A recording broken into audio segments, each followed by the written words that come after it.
asked me to describe sort of like the depths of what that initial shock of seeing the barn, like at that moment, I felt like I was at my material lowest. I felt like I was so defeated and I was so scared and so just desperate and afraid that I felt like I was in a free fall of, my reality and my existence. The truth is, like, I never hit the ground. Like, I always had support. Like, the universe and the people around me always had my back. I just was completely unaware of it. And if it wasn't for this tragedy and these things unfolding and the need for knowing how many people supported me, I would have gone the rest of my life without having any idea of how much support I have, and all the fear, all the decisions I would have made based off the fear of thinking that I needed, more food, more ammo, more fire retardant, when the love and support that I've gained through years of being within a community is like the most, fireproof support. Welcome back to the transmission, my friends. And unfortunately, I can say with confidence that we've all been there. We've all been sucked down the hellish pit of what ifs. We've all spun off into flights of ridiculous anxiety.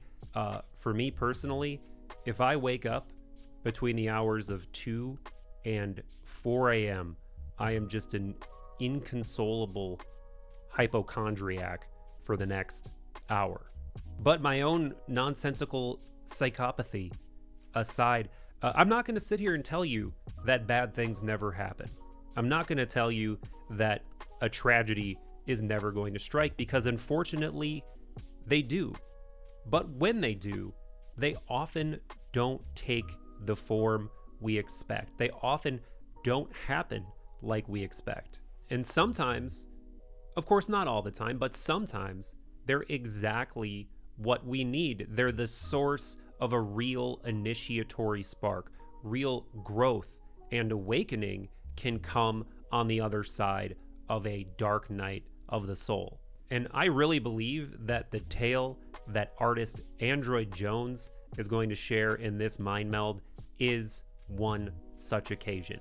If you don't know Android Jones, he's had his art projected onto some of the world's most famous buildings, into domes around the world. He's a mainstay of the festival scene. He has been for decades. I mean, if you're a human being on social media, attribute it or not, you've probably seen multiple pieces of Android's art over the years. But a couple months back, Andrew woke up to some of the worst news he could ever hear, that his studio was up in flames. The heart and soul of his career, his creative operation, a place that housed hundreds of pieces of irreplaceable art, and I'm sure hundreds of thousands of dollars of gear, was just erased from reality.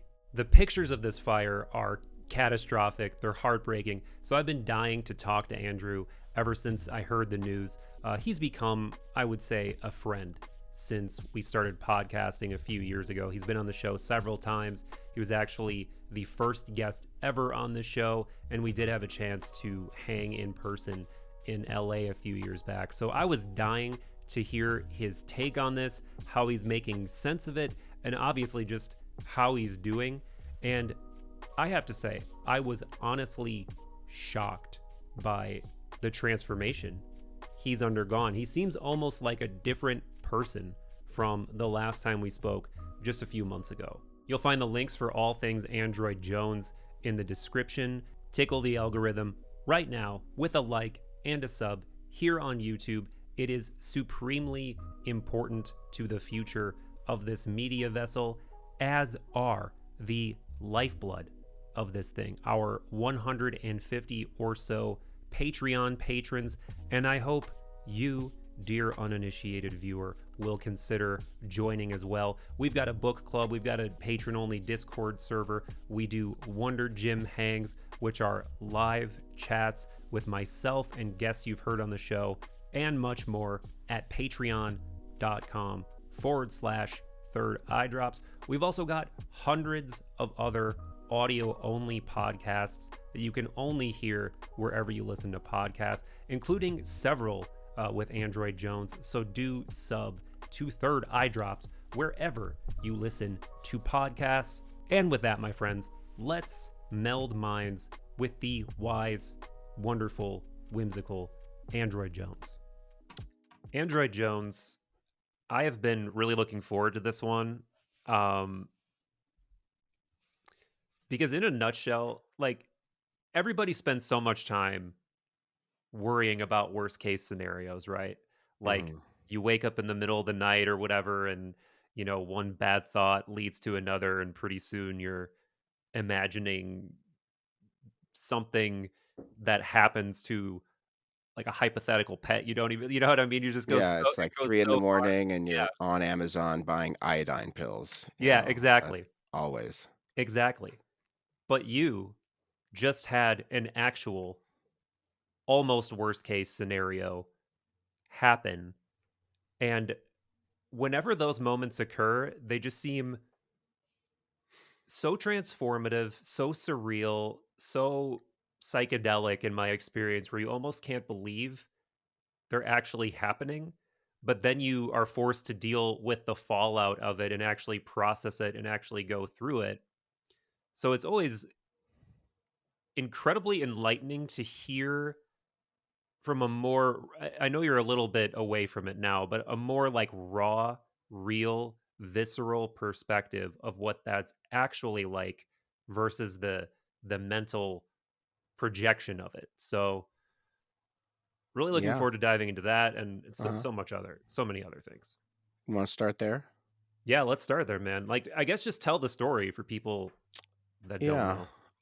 Sure. So to kind of briefly recap, and for people that want a deeper dive on this story, I've actually gone out of my way to do several podcasts and interviews and recordings so I could kind of capture exactly what you're kind of inquiring about in its rawest state. So there's definitely some uh recordings of more of like well, I was still sort of singed from the flames, but I can kind of say when it comes to, I think you make a really good point. I mean, how much of our time and our will and consciousness is dedicated towards the either intentional or reflexive pondering of fear and worst case scenarios. Like, as a parent of three, it does feel reflexive. There's times where you're always thinking, I lose sight of one of my children, you know, in the mall for 15 seconds, and all of the most terrible scenarios are bombarding me at once. Yeah.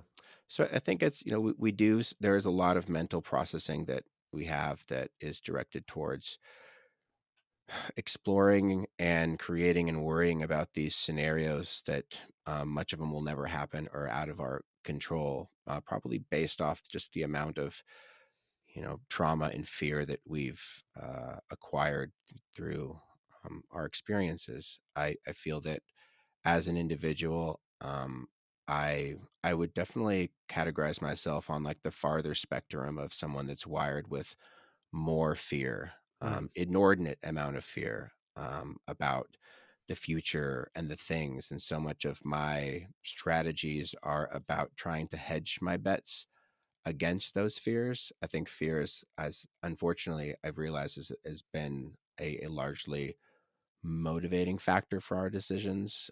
yeah. Whether it's like the apocalypse, I had lots of dreams of tsunamis when I was little. I Hmm. fell kind of hook and sinker into all the 2012 stuff that was going Oh on. yeah. Y2K was like a little bit, I wasn't, I think for me, Y2K, like I didn't have access to like, I was too young to really shore up, or just maybe too naive to worry about that one as it was happening. But if Y2K was happening now, I would have been on that bandwagon. COVID really, kind of did a number, I think, on like my fear projections, because, um, it was sort of like the one time, like my mom likes to say this. I've been a huge like Art Bell listener since like the 90s, and I haven't met a conspiracy theory that I didn't like. And but as my mom says, that even like a broken clock is wrong twice a day. And I feel like when the COVID stuff came out, it really, um it kind of shored up and gave me confidence that like I'm right to be afraid of like a zombie apocalypse happening. So I sort of double down at that time. And so we have all these fears, and it's the kind of thing, it's when I have friends that are about to that are starting a family, and they're anticipating like the birth of their first child. I've been fortunate enough to go through three beautiful births of my children. And I think like the best advice I can tell them is that however you think it's going to play out, whatever your expectations are, I can't tell you what you're going to experience. But I can tell you that whatever you think is going to happen is not going to happen. So Yeah. you can you can check box one scenario that is definitely not happening. And I think it is a lot with some of these sort of catastrophic things that happen. We try so hard to prepare ourselves mentally for these types of realities.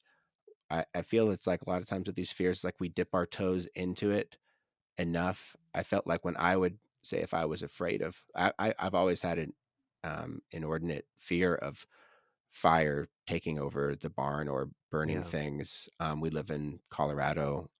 There was like a massive wildfire that got within like, we've had a lot of close calls over the past few years. One got within like maybe 6 or 7 miles of our house.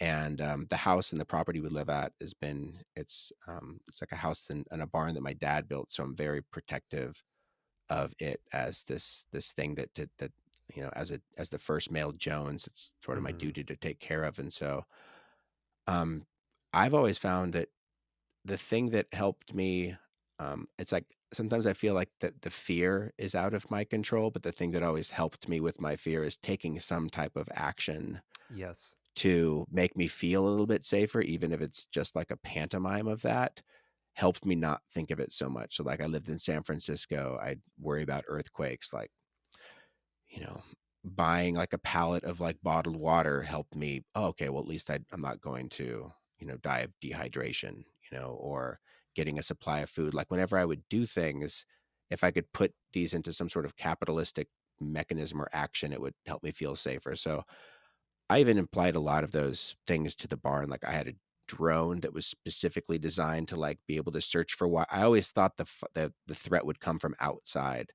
And Right. so I was very wildfire uh, focused. Um, I'd have a drone for being able to spot and see where the fires, what directions they were coming. I had huge, like, I have hundreds and hundreds of feet of fire hose, and I've got firefighting equipment, trash pumps connected to the ditches. So I could, and just 200-gallon totes of water. I had all these things. And so 2 months ago, I went through like one of, like you're saying, kind of one of my greatest fears. And I woke up in the morning to my wife kind of screaming at me that she got a call that the barn, like my main studio, temple, art repository, vault of all the data and information that accounts for, you know, decades and decades of my life, was on fire. And just, it's kind of that irony, like out of all the things I thought I could do to stop that from happening, like all of the gear, all the firefighting gear that I had, all of that was like in the barn Oh, fuck. burning, and so yeah, I went through, I think in our last conversation, I was fairly confident that image generation and AI and algorithms were, that sort of felt like that was going to be my next um, you know midlife Dragon. spiritual Yeah. crisis. And lo and behold, the real dragon popped up. And so yeah, Man. so to find yourself just going from 0 to 60 and just thrown into the midst of your next major spiritual life crisis, it's a lot. But I'm just trying to think. It's interesting the capacity I feel that we have for um, grief and shock and astonishment in any given moment. Yeah. It in It's almost like we can imagine like it's infinite, like that the grief and the pain just kind of goes on forever. But there is, physiologically, I feel like there's sort of limits on it. Like when I first heard that, I lived about like a mile and a half away. When I heard the barn was on fire, it's like my heart was racing as fast as it could race. I drove as fast as I could there, like there's limits to even when you see and to pull up on the barn and it is fully engulfed. This is like a 2-story structure. It's 40 by 30 feet. And I mean, I saw the plume of black smoke from half a mile away as I was Wow. driving. And there's a certain point where it's you see something that's kind of it's so unbelievable to see this thing. Like you're seeing, your fears, the fears I had of it burning down were really so juvenile. Um, because it's like I would you let yourself be afraid of something only so much, and that specter and that phantom, it can be greater than the reality is, but it's always just sort of like a simulacrum of your expectations. But to Hmm. see the the molecular reality of this thing happening in real time, just the feel, like the power of the flames, like I couldn't get within 20 feet without it burning my Wow. skin, and to see just like all of me, all of the things that I'd loved, and the art and the data and just everything. I kind of refer to it as it decohering and releasing its information back into the environment, and just this like full glory of smoke and billowing flames, and like the power of it. It's almost like it's kind of like you're on a pinball machine, and it's like you just hit this like tilt, Mm. and it's so much that I would have imagined that I might have been like on my knees, like weeping or gnashing teeth or hitting something. It's like I have sort of kind of a fantasy of how you'd react to such a total materialistic existential devastation. But my experience was um, it just sort of almost like I hit like a blue screen emotionally in that Mm. moment. Like it was so much to take on. And that when I first got there, the only thing I could think of doing was um, turning the phone on me and just capturing like just a selfie. 'Cause I just wanted to see what my facial expression was, and like this moment's happening. Like I don't know what to say about it. I don't know what to do about it. Like this is just what it is right now, because it was sort of beyond what I think I was emotionally prepared to deal with Yeah. in any given moment. And I think with that sort of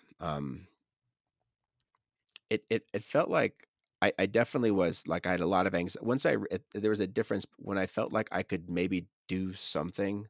There was something in my power I could do to make this better.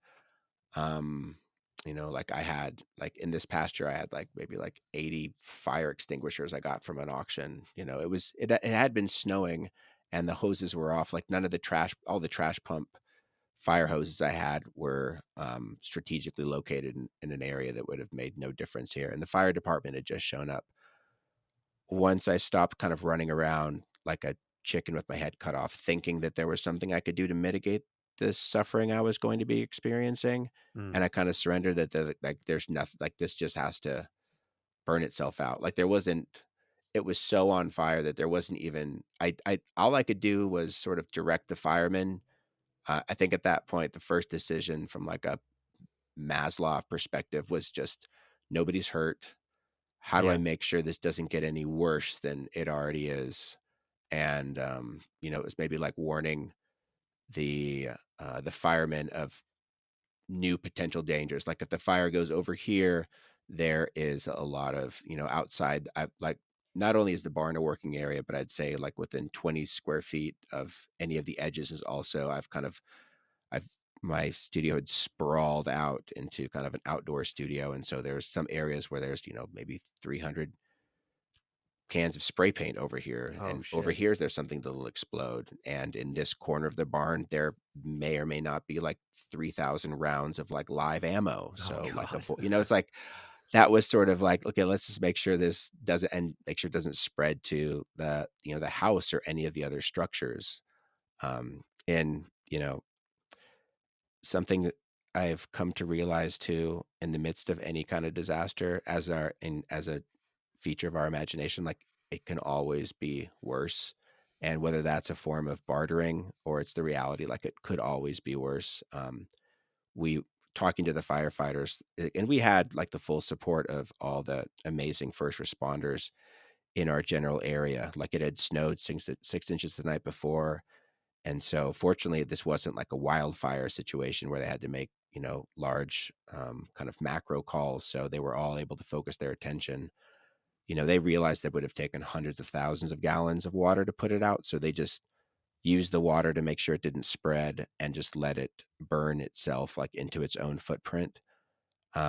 It could be worse scenario is that if this would have happened in July, if it hadn't snowed the night before, if there had been, 5 mile an hour, much less like 20 mile an hour winds, the firefighters like we would have been fighting this fire in like the next town over, So very Yeah. grateful that this tragedy was targeted and isolated on me individually instead of something that I'm so grateful this did not cause more misery for other people as fire often does. And so that was like quite a blessing. But yeah, in that moment, I do remember there was sort of, you know, if I'm trying to remember like some of the first thoughts that kind of came into my head. Because another thing too, it's like there was a numbness that happened. Um, and just like this, and I think that there's a shock, you're Yeah. shocked.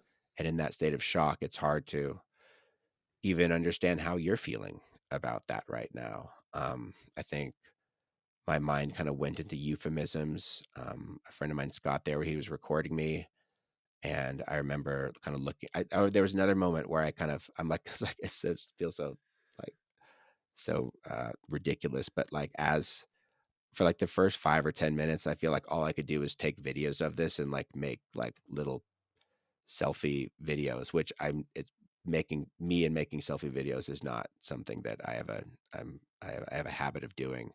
And I think in one of the videos too, it's like the thought that I think in any major tragedy that's happened, there's this one sort of euphemism or I feel like it's one of the universal truths that I've learned throughout my life here. It was given to a friend of mine named Oblio, who he was a friend I met through the old conceptart.org days. A really amazing individual, and he had grown up in Romania. So his I think his father was a political prisoner at one point. So he had Hmm. this is a guy. Have you ever been to Romania? No. Yeah, there's a this the psychological trauma index of Romania is definitely on the higher end of the spectrum. Hmm. So this is a guy that had seen, life in communism and the overthrowing of that and the transition. And the one thing he said that he learned from his father that he always thought was true when it comes to life is that life is a beautiful pity. And that was the first thought Hmm. that came to me. It's like, this is a beautiful, beautiful pity, this thing Wow. happening right now. And, in the stages of anger and grief, in the stages of grief, so there's that shock. Then there's like the anger and the guilt. You can't believe this thing is happening once you start accepting that this is reality, like you're not dreaming, this is happening. A lot of the guilt of like, how could I let this happen? Like, was this my fault? Like, why didn't I do a better job ensuring this wouldn't happen? There's a lot of those machinations. There was the fear that like this is going to define me, like this is my Hmm. legacy, is like this terrible cautionary tale of this guy that built his little tower of Babylon and it came crashing down. That was a fear. And there was the feeling, and this is probably unique to this type of an event, where there were just hundreds of sketchbooks that I've collected Yeah. over, decades. I think we counted 1, 2, 3, 4, 5, 6, 8 or 9 flat files, maybe 10 flat files, those big kind of like a, 50 by 40 inch thin drawers that you put art into. There was like Yeah. 8 Yeah. of them, and they were all Uh, filled to the brim, yeah. Last time like, we were talking, I remember just being like, man, I love your sketches. I love uh, some of, yeah. yeah, like the Dharma Dragon Smithsonian original that I had was upstairs. Just like so many precious, all these things, these irreplaceable things, they constitute and they represented just hundreds and hundreds of hours of my like when I'm making art, I feel like it can bring out like the best version of me. And so all these sketchbooks represented just all these hundreds and hundreds of, probably thousands of hours of the my best attempt at sort of crystallizing and encapsulating like the intangibility of my consciousness into a physical form, and it represented me. It's like I know that I am, that I will die eventually one day. I have 100% certainty of that, but I will die. But like all of this work will potentially outlive me. These are things that my children can inherit. It's value that I can one day cash in on, to retire on. Like all the reasons, all the strategy I had for these things, seeing all that information just like explode into these deadly flames and being drawn up into the heavens. Like there was a feeling of, it's the closest I've ever felt to kind of like dying, as far as like I felt like a huge part of me was no longer here, like Hmm. a massive aspect of the information that made me and that was hopefully going to outlive me was now just no longer existed. And so there was kind of I could simultaneously, feel the aliveness of being in this heightened state of adrenaline, Yeah. and then also simultaneously feeling like a ghost sort of haunting my own life. Wow. And what is this new life, this new journey that I've embarked upon? It definitely felt like the ending. It didn't feel like the Hmm. beginning of anything. It Really? felt like the end of so much. And after 3 hours of being there and harassing firefighters and realizing there was just nothing, there's nothing. I'm going through the wreckage to collect large pieces of metal so I can build a sculpture out of it. I have no hope.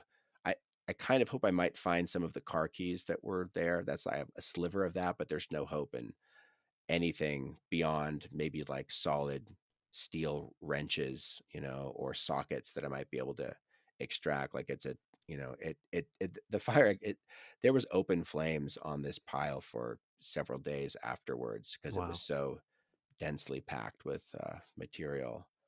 Do And, you know what started it? unfortunately, I can only speculate on the causality of it. We've had investigators kind of going through the rubble from the insurance companies whose job was to try to determine what that was. So we couldn't really touch the burn scar until they found that out, and they had no conclusive Hmm. evidence of what it is. If I were to speculate, it's 100% speculation, based off the videos I remember kind of seeing and the CIA? reports. We had some neighbors that were next to us, and based off when they first heard strange sounds, we feel the fire probably started in the early morning. I mean, it might have started late, like in the late evening, early morning, but by the time it became like a thing that was observable, based off where the location that I can, because you can kind of see when I got there, um, the barn definitely, the east side of it was not as burnt as the west side, and specifically like the north, I think like the southeast side. I could be getting that. You could tell that it probably started in one of the corners of the barn, Hmm. um, just based off where the fire kind of ultimately ended, or what wasn't on fire at that moment. And this was actually something that one of the city fire investigators, like the fire chief, when he first arrived, as when they were trying to speculate to what could have caused it, like I remember him asking me, he's like, "Did you have any power tools?" And like immediately, like for those that don't know, I'm just like I'm a Milwaukee, I'm like a red slut. I'm just like a huge fan of that entire platform. I felt like my mission.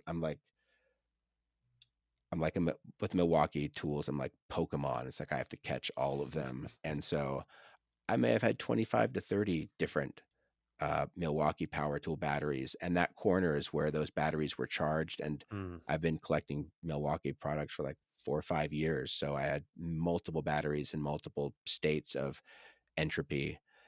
And he'd mentioned it, and the only reason I mentioned this, I'm not trying to throw any shade at Milwaukee. I'm still very, I'm a very dedicated fan to their products and still support them. But what this fire marshal did mention, and I mentioned this just as a bit of uh, caution and unsolicited advice to any of your Yeah. listeners out there that Yeah. are also fans of power tools. He said that within the last year, they had to fight over 100 different fires, specifically workshop fires and metal shops, mechanic shops, Wow. garages, um, because of lithium battery Yeah. failure. And he says what he, and this is again speculation, I'm not going to put him on the hook for this, I'm paraphrasing. One of the thoughts is that during COVID, so much of the manufacturing, you have this supply chain problem that happened, is that they speculate that a lot of these big battery companies, that had to cut some corners around the way that they introduced Mm. they engineered and mechanics the things with the lithium, and where maybe 5 years ago these batteries were a lot more resilient to dropping or abuse, that some of the newer ones, you could drop them once and you think it's a perfectly fine battery, but if there has been enough damage, what happens is, there's an aspect of the battery that tells it when it's full and when to stop accepting a charge, and if that gets interfered with and malfunctions, the batteries will just continue to swell with energy until they burst. And if you Wow. do like a YouTube video of like lithium ion batteries exploding, it Yeah. creates it's like a firework, and it throws sparks everywhere. So Could you imagine that, being on a plane and that happening? Because that's like one of those things yeah, they always warn you about is like, don't check any lithium ion batteries. It'd be yeah, fucking terrifying. hmm yeah, with good reason. So I'd imagine that it would be that. So either way, whether it's that or not, I'm in the practice now, and I would recommend people that you use batteries. I charge my batteries in a like a fireproof cabinet now. Hmm. So batteries are stored and charged in that situation. And as a rule, I just try not to let batteries be charging when I'm not around. Yeah. So, Right. you Right. know, Yeah. Man, whew, so much to unpack from that story. And, so much. from what we were talking about in the beginning of, you know, everyone's mind is constantly on this spectrum of positivity, negativity, hope, worry, depression, to put it in very obtuse terms, happiness. And the difference between that forecasting versus reality is so different. And it's like, I think maybe it's a evolutionary hangover or something that our minds do this to sort of protect us from the trauma of the unseen happening. But now that you're on the other side of it, at least largely, and you've been able to integrate it and make sense of it, and of course too, you're obviously a very spiritual guy, so I'm sure there's a lot of thoughts about what's truly important versus what's not, and material versus actual essence and ability to live your life, and also just the memento mori aspect of it, like kind of you hear this a lot with people who get some kind of terminal diagnosis, that's like the moment they feel like they woke up. It's like, oh, I get to live now that I know I'm dying soon. Hmm. I get to live now. I imagine there must be like maybe a bit of a lesser element of that too, because thankfully you don't have a diagnosis, but Hmm. it's got to be a similar existential slap to the face. But you know, wha now that you're on the other side of it, like I was just alluding to, how does the because you said you're somebody who does, you tend to get sucked into that gravity well of fear, and I think a lot of people can relate to that to varying extents. But how does the forecasting, the previewing of the fear compare to the reality of it? Like what's the Rotten Tomatoes, Yeah. review of the actual piece versus the prognostication? Because it seemed like you were already hinting at that there's so many facets of it. There's like parallel dimensions occurring emotionally at the same time. It's like, even though you're crushed in a way, you're also grateful in a way. And it's not like you're ever just, maybe for moments you're fully sucked into the despair, but then there's always some kind of respite. There's always some kind of gratitude that's available. Um, it sounds like you were hinting at. Yeah, it's difficult. It's difficult to accurately navigate the meaning making machines of our own minds. Yeah. That's something we can only really speculate on. Sometimes, initial from a spiritual perspective, my initial spiritual read was that I was smited and I was being punished by God. That's I jumped directly towards this was some sort of like a massive retribution for some type of karmic thing. I think that Wow. was that, and that was like that's definitely like the more reptilian kind of like fear spiritual side. Because like, why else would this like categorically horrible thing be happening to me? And so I think the meaning, the dark side of that meaning making machine went into that direction initially. I can fast forward and kind of spoiler alert to like where we are now. I feel like I wish this never happened. Obviously, I don't think if I could go back and I might change things. So I would avoid this. However, I feel really confident in saying that the person that I am now, the friend and the husband and the father is an improved person. Like I feel that the things that I have undergone through this, the realizations that I've made, the psychological investigation and discoveries that this sort of forced upon me have been um, at a level, have been profound enough for me to think that when I investigate and think about the person that I was and the strategies that I had for life and interacting with people, I don't miss that person Mm. anymore. And I'm there's a I it's impossible to do an auditing of like what I've lost versus what I've gained and like what is the great sum. But I can say in this individual situation, the things I lost are priceless, and the things I've gained are equally priceless. And I could even say there's a greater value in the things that I've gained because of the way that these realize because of the increased amount of value that the rest of my life has knowing these things, Right. where the previous life that I had, the amount of value that I was creating without knowing these things was severely diminished. I would say that, if that's not too roundabout a way Yeah. of saying it. But one thing I will I'll sort of stress as well that I've found this to be uh, pretty accurate understanding. It kind of goes back to the that Rudyard uh, Kipling poem, if you're familiar with that one. No.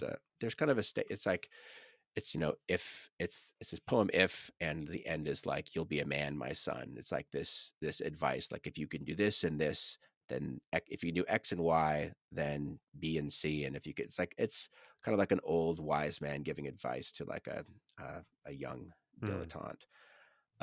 But there is a quote that I should have had this prepared. I'm going to paraphrase this. It's like, if you can meet with both success and failure and treat those two imposters both the same, then Mm. you will be a man, my son. And that's something I feel like I've always found that in anything in life, we have these fantasies that we're going to accomplish something and it's going to feel incredible. And the imagination of ourselves in the future feeling this incredible way, that that phantom is what drives so much of our actions, and it motivates us. It can encourage discipline, the same way that the imaginations of ourselves in the future feeling a loss can also be a big factor in what motivates us and moves us and drives us to make the individual decisions. And something that's felt really consistent in my life is that both the major successes that I've felt and the major failures have both felt, I can't say that they felt empty, but neither of them have lived up to the fantasies that I created around them. Like one example, back in the early 2000s, I embarked on this really, uh, uh, I don't know how would I like to describe it. Just like I took on this unreasonable challenge over the course of a few years of making a self portrait every single day, Oh and yeah. this obsessive, compulsive, non-healthy this decision that I made. I remember getting to, it started off just like I'm just gonna do it every day. Then it was like, okay, I did like a month. That was cool. I'm just gonna keep going. It's like reps in a gym. It's like, oh, I'm just keep going. Then a full year went by.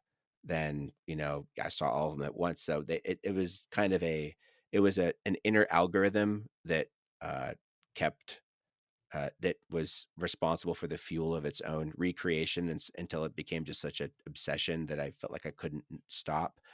And then I remember getting to the point of, and then at some point I'm like, I got to stop at like 1,000. And I remember the day that I got to the 1,000th portrait and I did it. And I thought I'd just feel something. I thought I was going to Mm, get to this point of feeling like I accomplished something, or, you know, the heavens would part. And so I don't know that's the thing too. Sometimes we think we have these imaginations of something really amazing happening, but we yeah. don't actually go through all the way and flesh it out and see it. It's like this vapor of an incentive that we're getting after. And I remember when I found myself at that day where I created this 1,000th portrait, I felt more empty than I had before, because now I didn't even have a thing that was driving me forward. And the thing that I didn't give me any of the dopamine or the excitement or the fulfillment that I thought it would. And I just think that's like with many things in life. There's few things that I feel do live up to some of the hype, which would be maybe like seeing my children being born. And even that, I can honestly say that, like, when I remember when we had Nova, we've been so fortunate that all our births have been home births in our home with all of our three children. And as my daughter was being born, it was definitely one of the most psychedelic moments of my life. And you have all these fantasies of how you think it's going to work. And can remember thinking moments like, is this how I'm supposed to feel right now? Is this the best Mm, thing that ever happened to me, or is this not the mm. best thing that's ever happened to me? Like, Yeah, I yeah, find yeah. when you're confronted with the There's a grasping. expectations Yeah, of what success could feel, and when they don't line up with what you're feeling, um, I think that the friction of those two things is something I would advise against. Sometimes it's better yeah, not having expectations and letting the reality of the situation unfold for you the way that it does, because our expectations of how something should, or our um the whatever gives us incentive to be kind of like the art directors of our own life in every moment, can often occlude the beauty and the richness of what's actually happening. yeah, um you know yeah, having like, in looking back, the birth of my first daughter was one of the best days of my whole life, but um the expectation of it being the best day of my life only got in the way of it being the best day hmm, of my life, I can say. yeah. I feel like all of this is a really interesting and potent example of shunyata, that that concept of emptiness that's core to Buddhism, right? Like the idea of the thing versus when you zoom in on the thing, you find that it's not really there. You know, you zoom in on, even like literally, you zoom in on the object. Like if I zoomed in far enough with a microscope on this case of AirPods, like pretty soon you get down to the molecular structure and you realize, well, there really isn't one discrete thing that Hmm. is the AirPod. There really isn't one discrete thing that is Android Jones, or this traumatic event that happened to you, or this beautiful event that happened to you.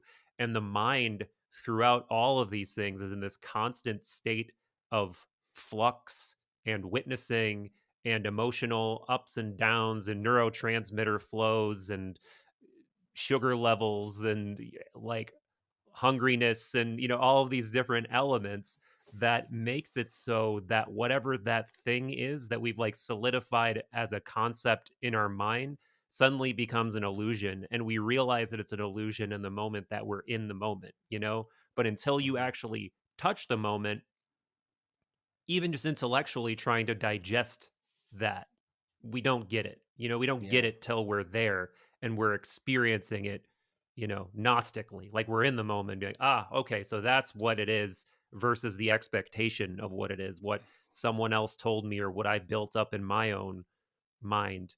Yeah. Um, And yeah, there's the experience of realizing that it's an illusion in that moment, and then there's the experience of realizing that it's always been an right. illusion, and then it always will be the same illusion, and there's a freedom in that.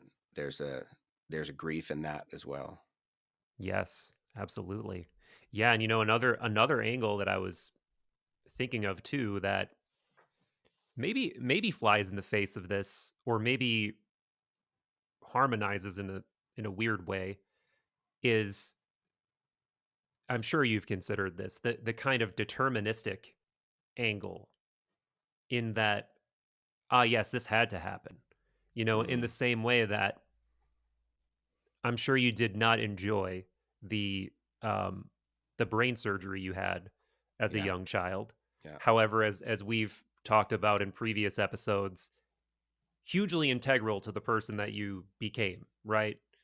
Um, Massive. we share something strange in that respect because I had a heart surgery when I was really young, and I don't think I have fully made sense of that in a sort of uh individuation kind of way, but clearly I know it's had an impact on my psyche and the person that I am, and I'm sure it impacts my subconscious and the way that I think and the way that I operate in the world, but I don't fully understand it.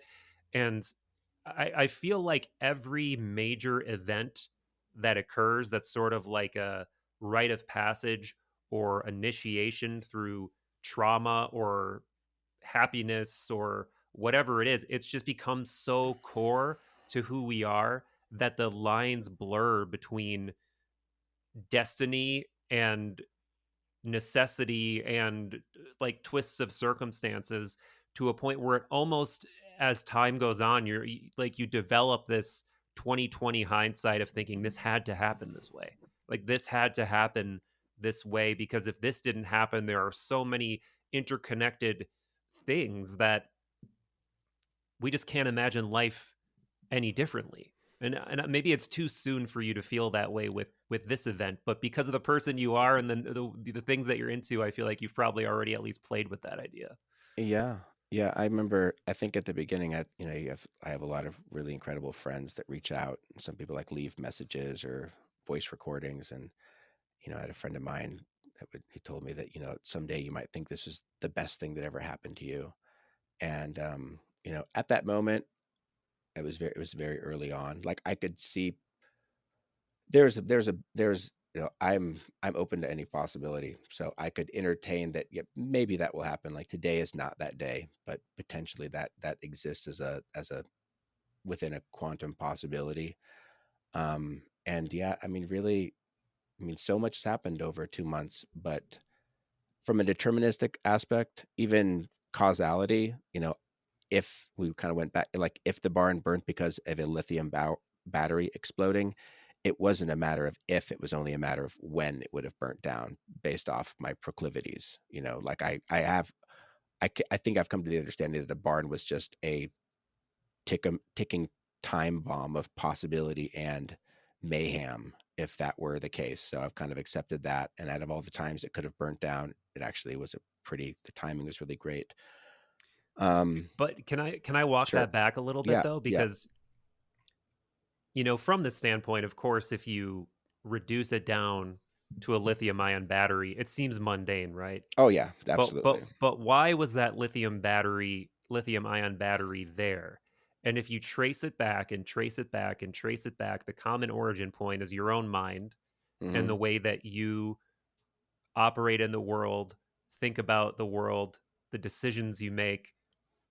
So in a way, that also kind of contributes to the deterministic element of it because it's like, well, because of the person you are, I Yeah. guess in a way that was ordained for you to Yeah. build up all of this stuff in this barn from your art to your lithium ion batteries to your live ammunition to all of Hmm. these things. And like, of course it was because it was an outgrowth of your mind, you know? Yeah. Yeah, it was. And anyone that had been in the barn, as many people could attest to, is that if there's always people kind of call it, like I think someone called it, like there's like that they sort of, when you approach the facade and you open the doors, there was always sort of like a Harry Potter or kind of like a Willy Wonka moment, or kind of some people describe it as like the TARDIS from Doctor Who. You open the doors of this innocuous cedar barn, and you come into this just mayhem and magic, simultaneously. And if anything, a lot of people that know me, once they spend time, they're like, wow, this is the closest that you can get to an externalization of like the inner world of my own particular Wow. mayhem and madness. So it was very much that. I think what I can say, beyond just like the deterministic aspect of bad lithium ion batteries, I've been doing some of the things I'm very grateful for that were set up in a fated deterministic way beforehand. I'm really grateful that for the past several months, I developed a relationship with an amazing therapist that I was seeing on Oh, kind of like a good. bi-monthly basis. That was in place. I had just started kickboxing classes maybe Hmm. 3 weeks before. I was kickboxing. Another just things I've learned, my lessons from the flames. There's no antidote to the grief, but when it comes to anger, I was in my I I was at the site of the barn engulfed in flames at 8:30, and I was in the gym with my hand wraps and my gloves in my kickboxing class at noon the same day, Man. hitting the heavy. I mean, man, like I said, there's no antidote for grief, but as far when it comes to the physical expression of anger, doing like a burnout round with like heavy hooks on a heavy bag, kickboxing, one of the things that's completely saved me. And therapy has been another huge thing, and it's really with the therapist. I was in, I think the barn burnt on a Wednesday, and I was in therapy, I think on that following Thursday or Friday. I was on his couch. And it is the what I would kind of consider, I think, what is amazing about trauma and tragedy is the new types of lenses that it forces you Hmm. to undertake and to go through. And like I said, I was so grateful that I had a safe container, like a therapist that I trusted, to be able to, it's just kind of like a personal trainer. Like I go to kickboxing because you have a coach there, and you're in a room that's designed to push you beyond the limits of the place that you would tap out. Yeah. When you have someone yelling at you to keep hitting the heavy bag as hard as you can over and over, I would have stopped, at 3 minutes, but then this pushes you to 5 or 6 minutes. And I Right. think that's Right. similar like that with a therapist. Like when you have just an hour, like an hour long window, to just let go and just think about what's going on. Why is this happening? How are you reacting to it? Um, it's created a just it's my therapy sessions have sort of made us kind of an antechamber that's allowed for as honest as I'm capable, but an honest personal investigation, like of my own truth Yeah. and my own life. Because this immediately following this disaster, and once really could get a vision of the tragedy and how, just on a materialistic capital level of existential level of like, how do I support my family and my team and keep moving forward, like I was screwed. Like I'd never felt so like belittled in my power. Like the barn was sort of like it was it was like my command it was my command center of all of my manifestation. It's how I would generate value, and the art that I created was the value that I was using, as that was it was the main form of how I interacted in the world as a valuable person to Yeah, support right. myself. And so in the absence of that, like, I had never felt more naked and more vulnerable and more exposed. And it was for the first time I felt like I found a situation where, like, I could not fix this on my own. Like, I had nothing up my sleeve. Like, there was no plan B. Like, plan A, B, and C and D were all ashes. And so I had realized, just from being a provider and someone that needs to still provide a life and food for my three small children and beautiful wife and my team, that I was in a position where for the first time I was going to need to ask for help from people, which is Yeah. something that I remember talking to my therapist, because it was around the Friday where I was talking to therapists, and realized, I had some friends reach out and be like, maybe we do like a fundraiser or something like that. And if you know me, I've never participated in a fundraiser ever. I've always known that card was there. I'd rather have my business fail than do something like Mm. that. Just like and this was something that I hadn't done a lot of investigation on, why I was so repulsed by that idea. It was just an intuitive, I would almost say that my, at a it felt like a gut instinct of just like, no, I don't need to ask for help. And it was the fact that this type of situation forced me to be in a place where I had to ask for help. And that made me realize, like, well, why? What is it about asking for help that I'm so opposed to? And it was within therapy and that investigation that I was able to, um, something about this sort of tragedy and this trauma, it did put me, it made the experience that I had when I was 11 and I had that first trauma, like that was my first sort of like physical existential near death crisis happened. It put me like, it made that feel very familiar. And kind of in therapy, I went right back to those moments, and I started, to the best of my ability, like reliving that trauma and understanding like what happened there, like what was the thing. And I go in this to more detail on some other podcasts if people are interested, but the the long and short of it is, I realized that after having this severe, painful trauma at 11, where everything, all the guarantees I had about life and safety and security were thrown out the window, being scarred and my head and my face mutilated, I remember people coming to me with the best of intentions, like visiting me in the hospital as I recovered, friends from school and their parents.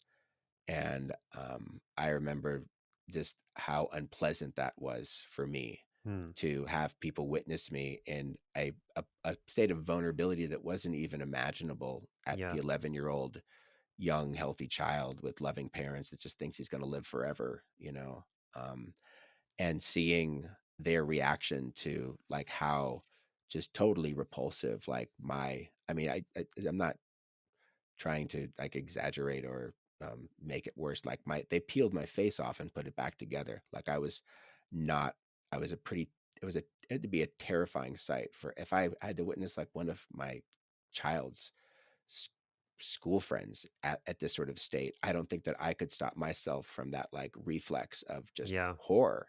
Hmm. Hmm. And that's what I remember. It's like, couldn't hide that split second of like, oh my God. And they weren't Yeah. judging me. They were just, now I can see that they were just imagining that happening to them. And it was the Right. fear of the imaginations of themselves, not the fear of me. But I was 11, so I didn't know the difference. Right. I just knew that I repulsed people now. And, the long, to sort of like wrap it up, I mean, not wrap it up, but to kind of to condense it, there was an experience that I had a trauma, a really significant trauma at 11 years old. And the way my therapist would describe it is that trauma, and the way sort of like a Gabor Mate is like that trauma isn't what happens to you, it's what happens inside of you. Hmm. And there was a schism between me and my authentic self, or I'd say I'm almost like the potential of my authentic self. And the potential of an authentic self would have been to just be an 11-year-old and naturally and organically interact with people and learn how to be with people, and that people were safe, and that you could express love in healthy ways. And that potentiality, I closed that off at 11. Mm-hmm. And my, it's interesting. I feel like I've been I've been reliving this story a lot. I've been telling this story a lot too. Yeah. And something really significant, what I want to also add to the opportunity of us talking now is I want to kind of update people on like the larger, I feel like the larger meta story that's happening through this, because there's been so many amazing epiphanies and discoveries. So like that, I feel like the first discovery was that I had disengaged from an authentic version of me at 11. And Wow. then once I recognized that, realizing like all the implications that that had on the rest of my life. It's just, it's like if you're plotting a course and you veer off course by a few degrees, when you're on that ship for 45 years, you could be in you're no longer in the same kind of territory. So it was understanding that that was sort of the thing that happened. And like I said, it's been so rich these last 2 months of the things I've discovered, the understanding. I'd say like the biggest discovery then um, was sort of this understanding that I had this 11-year-old then, because he was so afraid of the world and afraid of interacting with humans. I became a total hypochondriac after that. I was afraid of, not only was I afraid of being with people and interacting with people authentically or looking them in the eye or being in the same space, I was also totally terrified of being abandoned and being sick again. Like it were all these compounded things. But um, you know, what I did is I then retreated to the only place that felt safe. And it wasn't like this, it felt safe to be in my imagination. Like I felt like the only way I could survive reality was Mm-hmm. to retreat to a world that did feel safer than the outside world, which is the world of Mm. drawing and Yeah. sketchbooks and isolation and being by myself. I felt good being by myself, and I felt good being in nature. Like we live on the foothills, so I just go on walks, and I just really doubled down on those two things.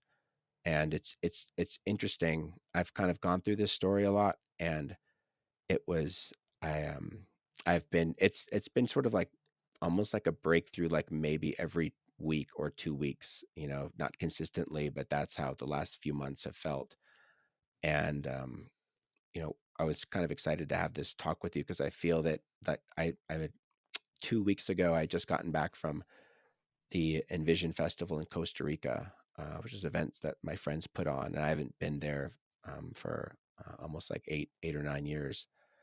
And it was the experience I had during that event that had led to like the most recent breakthrough and understanding, because it's so interesting, because like every time I get a new piece of this, like the way the piece fits, it it shores up and makes it seems like it's made all the other pieces make even more sense in the contextualizing. And what's also fascinating is I feel that all of the not all, but many of the breakthroughs I have are predicated on the focused investigation of recognizing a problem that exists. And it's the investigation of like, why is this like this when it should be? Why is it X when it should probably be a Y? So, like, why does asking for help hurt? Because my therapist saying when you ask, like, when people can give to you, that's a gift for them. And it's just like, oh, that makes sense. I love helping people. I love giving to people. Where did I get, where did the wires get crossed here? Oh, it was at this trauma at 11 that totally disconnected you from your authentic self. So I guess in lieu of time too, and to uh, maybe fast forward a bit, an experience that I had at this Envision Festival that was, I felt really profound for me, was that I had it was maybe a Wednesday. We were watching one of my best friends, David Block, also the godfather of my child Loka. He had just got into the festival and played this really amazing set. Just his own David Block electronic, very just a really beautiful, dare I say, a juicy set. Kind of late at night, everybody at the dance floor was packed. I was there on a date night with my wife, and it was kind of the first night that we had brought all of our children to Envision, but it was the first sort of night that we had the nanny and we were on our own. And as you know, a 40 something year old at a festival at like midnight, maybe it was around midnight, and I'm a dad and I'm like feeling really tired. And we're like, you know what? We, if we're going to enjoy the rest of our night, we should probably be on whatever everybody else around us is on. And in that moment, it was sort of being at a festival. It's reflexive to like for me to, you know, ingest some type of mind altering thing. But as I held it, I was, you know, in the midst of this dance floor and realizing, oh my, this is the first time I'm taking any medicine since this thing happened to Mm, me. And mm. that was, you know, I'm really glad I had that moment of at least a moment of recognizing so I could kind of set my intentions. And it was only a small amount of acid. And at first I was really freaked out and afraid to take it. I was just like, man, what's going to happen? Like so Right. much has been happening right now. Oh, geez. And then like, okay, what am I afraid of? You know, because I've been realizing that one of the benefits of being, you know, one of the reasons I feel like I've even introduced LSD and these sort of and ayahuasca and all of these medicines into like if I can try to pinpoint like the main benefit that LSD has given me as an artist and a human being is that I feel that regardless if it's a good trip or a bad trip, what is consistent with LSD is that it does connect me in that moment to a more, if not the most authentic version of myself to the point where I had to realize like it's really hard to lie consistently on a heavy dose of acid. Oh yeah. You can't Really lie to hard. you can lie to other people, but you can't your It's own hard to lie to other mind people. won't And lie to itself. Well, yeah, I agree with that too. I agree with that too. yeah, you can try to lie to cops. You're probably not going to do a good job. Almost impossible to lie to yourself. Yeah. Oh yeah. And so this realization of just like, man, you know, that's that's what I've been doing for decades as a psychedelic artist is I take these unreasonable risks and to expose myself to the most authentic, a more authentic version of myself in these different states. And then, you know, as we discussed before, I'm a psychedelic method actor Yeah. artist, not a visionary because I don't have a mental imagination that creates the visions, but I use the psychedelics because beyond the hallucinations that accrue in an experience like that, it's the way that it connects me with my intuition and just it gives me the most honest reflection of me. And that's the place that I want to be making art for myself and for people, or just I just want to be if it made art in a vacuum, I'd rather make art like that. And it was kind of the recognizing as like, well, you know, I don't have anything to be afraid of then. And so I ingested, I kind of sat there. I stood there. It's kind of the back of the, the dance floor. And I just given a talk on at Envision called like Lessons from the Flames, where I did something very similar to what we're talking about, only it was much more of like a one-sided monologue of like how the story started and where we are now. And it was so interesting because this is not only has this been a huge lesson in loss and trauma and all of the all of the accoutrement of having the information of you decohere into the atmosphere, it's been the response from asking for help has been the most overwhelming amount of genuine love and encouragement and support that that was also one of those things that was beyond any fantasy I could have ever had was when I was able to be vulnerable and ask for help. The response from my community and family and friends has been it like I said, it's been beyond anything that I felt like I had the capacity to feel. Yeah. And and that's been a huge thing too. I mean, one of my I feel that mentally and sort of psychologically, a lot of times I sort of piggybacked this intention from one of the I'd say like in my hero's journey, like the one of if there's any character that would I could fit into the archetype of like the one I've had many mentors, honestly, in this journey, but one of my most beloved would be John Perry Barlow, as I'm honored to have at one time be considered his former his future former ex son-in-law, and we had a very intimate and a very meaningful relationship together. We did a lot of ceremonies together. I remember his intention at the beginning of any ayahuasca ceremony was always to learn how to give, to receive, and to express and accept love. That was always Mm, his sort of like his mantra. And so I've beautiful. always sort of clung to that as like that's something I need to be better at too, you know. And Yeah. there's been a lot of Barlows I've had.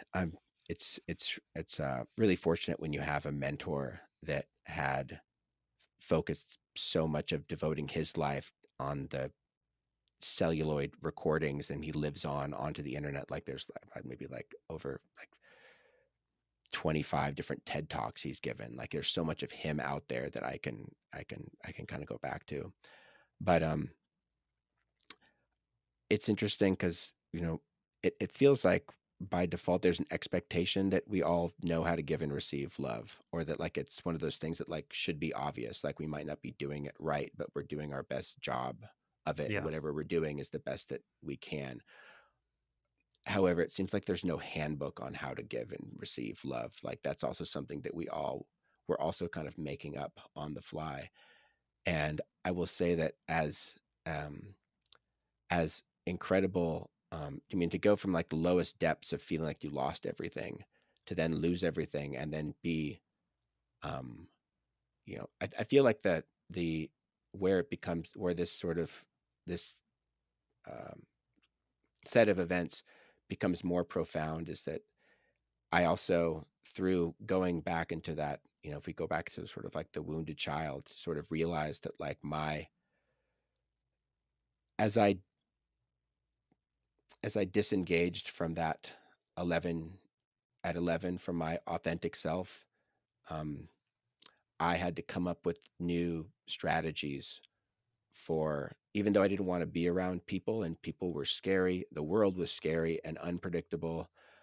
There's still basic human needs that we have. I feel that I feel it's pretty universal that all humans have a desire to still give and receive love, whether we know how to do that, whether we're making it up, whether it's whatever approximation works for us. Like there is a desire, whether that's being fulfilled or neglected. And I think each one of us, our lives are shaped around the strategy that we have for doing that. And so this was in my mind. Um, and what was also really clear for me is even the talk that I gave at Envision. Um, I have I think we've probably talked about this in our other talks, but I'm realizing the older I get, the more neurodivergent that I am. I have Mm, a pretty severe. I'm probably somewhere in an autistic spectrum, but I definitely have all the trappings of like a very high functioning ADHD type yeah. of individual. And so with that, I feel like there's a lot that I've gone into. Like I've gotten very good at I'm I'm intelligent enough to understand that if I'm not having the right reaction to something, I can at least pantomime or mimic what I think the Yeah. right reaction should be to a thing. Um, and that's a lot of how I kind of I go through life in situations that would it be either boggling or awkward. And because of the just like the unbelievable success of our fundraiser, mentally I had a totally new grasp and understanding on how much love and support that there was in the world that I didn't know was there before. Hmm. Like I knew that my art is that people like the art. And yeah, honestly, before the events I'm going to describe to you, there was part of me that it's like I can see the metrics of how many posters that I've sold of Union. And I can look at that number and be like, well, it's obvious. I have evidence that people like this thing. Hmm. I can have evidence of that people like something, but that's very different than understanding why they like Right, this right, thing, right. really understanding. Honestly haven't spent a whole lot of time trying to dissect and understand why people like my art. I'm just so grateful that they do, and that makes me keep making it. They support me enough that I can continue making more, and that's the mechanism that I finance material reality for me and my family. I'm incredibly fortunate that I can do this thing, and it's been going well enough that I felt like I never really had to open up the hood on that. I believe in a lot of the art that I make. I A lot of the art that I make that's the most popular is art that's, I would say, is the creation of it is largely spontaneous and often completely occluded and mysterious to myself. You know, I can understand set and setting, and I know the conditions that I need to sort of show up for. And in moments when I show up, I'm met with an experience. And I've realized too that the pieces that I feel that people like connect with the most are the ones where, I've learned so much. One of the big lessons I've learned is the power of vulnerability. I feel like I've become almost like throughout the first few weeks of like the fundraiser and making these videos, I felt like I don't know, I was like your Gen X like male vulnerability poster boy of the month, for that. Because so many people would come to me and saying how impressed they were or how much they were moved or how brave my vulnerability was, where in the moment it didn't feel brave. It felt like that was just the only move to make. I Yeah. didn't go about this. I'm not trying to show off to anybody or flex how brave I am through this. I'm really just trying to survive and go through whatever steps I need to bring a sense of like normalcy and security and stability to the foundation of the people that rely on me. And so, like I said, even though I understand that I have a lot of evidence of the metrics, that yes, now I have a whole new understanding that there are more people that care about me, and they care about me with, not only is there more people that love me, there's more people that love me with a amount of love that was beyond what I would have ever anticipated it was. So I understand this on a mental level, and I can feel it. I when you say I can feel love, I feel it's still, I'm feeling the mental mechanics around it. And there was a moment in the talk I gave it in Vision where I was just, because I'm becoming more aware of the love, it's gotten me feeling safer. I've been able to feel more authentic. It's been easier for me to like look people in the eyes and Mm. be more vulnerable and not be so afraid of people. And I've been working so hard to feel the love that's happening, but it's hard because I don't know how to feel that. There Yeah. isn't, there's, like I said, there's no operating manual for, and I don't know if I'm doing it right, or my expectations of what it's supposed to feel like are unrealistic, but I'm just doing the best that I can in that. And so that more or less kind of describes where I'm at. Because I remember giving this talk and me like, I feel your love, and putting my arms out and everybody loving me, and me like doing my best. Like, is this how I do it? Like, am I feeling everyone's love right now because I'm putting my arms out and making an expression like I'm feeling love? It's like, Yeah. and Yeah. I'm not trying to be inauthentic about, I'm doing my best to be like, maybe this is how it works, Yeah. like, I think anybody who's honest with themselves feels that way. And if they don't feel that way, I don't think that they're peeling back the veneer or looking under the hood of what's really going on. And I yeah, think, man, there's so much in everything you've said. And I guess to start, first I want to say none of this sounds like lip service at all because you feel different. Like you feel noticeably different than the last time we spoke. Like you feel incredibly lucid. Like it almost sounds to me like someone who came back from their first ever big retreat or something. yeah, Like that they right, just have this whole new outlook. totally, And obviously it's like as we age, we need different things to heal, to do shadow work, to individuate, to understand who we are, to understand what life is, to wake back up to life. And again, man, it's so striking how this almost seems like this is like what you needed in a strange way. And I know that sounds incredibly like, new agey and Hmm. whatever, but to me it feels intuitively, subjectively, like it has done something healing for you in like an almost re-breaking a bone kind of way to set it, Yeah. or like a reopening a wound to get the festered scar tissue healed, or whatever it is. It does feel like symbolically, uh, energetically, psychically, is what has happened to you, which is crazy, Yeah. because that's No. what you want to take away from these kinds of situations. Like, you want to Yeah. think that's what's going to happen, but I can tell that it has actually happened for you. Yeah. And I also want to say too that so many examples that you just gave. I just made a video on shadow work, like Jungian I shadow saw work. part of it. Yeah. Um, and when you get to the methods part, like that was the part I was the most worried about, because it's really easy to talk about in the abstract, but when you get to the methods, it's like, what are you really going to tell people, and what really works? And I'm glad I spent a lot of time talking about actual techniques with therapists and with people who know what the fuck they're doing and know how to take you deep enough into the vulnerable territory to do the actual work that needs to be done. Because, like what you were talking about before with having a kickboxing coach who knows when you this is where the growth is. Hmm. He's got to do another minute of uncomfortable reps to hit Hmm. the growth. And the therapist is like, here's where the growth starts. Like, he's got to go deeper into that discomfort.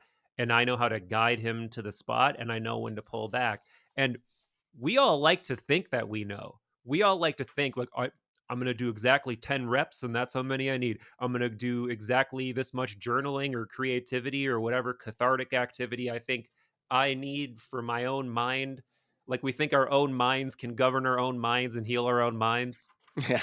And to an extent, I think we can, Uh, but not the same way. Theoretically. Yeah. Not the same way as someone who really has seen the shit, knows how to navigate it, has been there with dozens or hundreds of other people. It's not the same. And then you have all these extrinsic circumstances forcing you to do this shadow work, to open up, to be vulnerable, to put your heart out there. And all of these things are happening all at the same time. And it seems like the orchestra of all of those circumstances, choices you've made by going to a therapist, by doing physical cathartic work in a gym, going, sharing your story, all these different things all happening at once. It seems like a really good alchemy of healing for you to have, like, weirdly, that it's weird that you had all these pieces kind of like Yeah. lined up for you to process this It at the is. same time. It's wild. It's It's very wild. astonishing, and I think there's so much of, like there's been so many like mental revolutions of my brain power, you know, trying to make this make sense.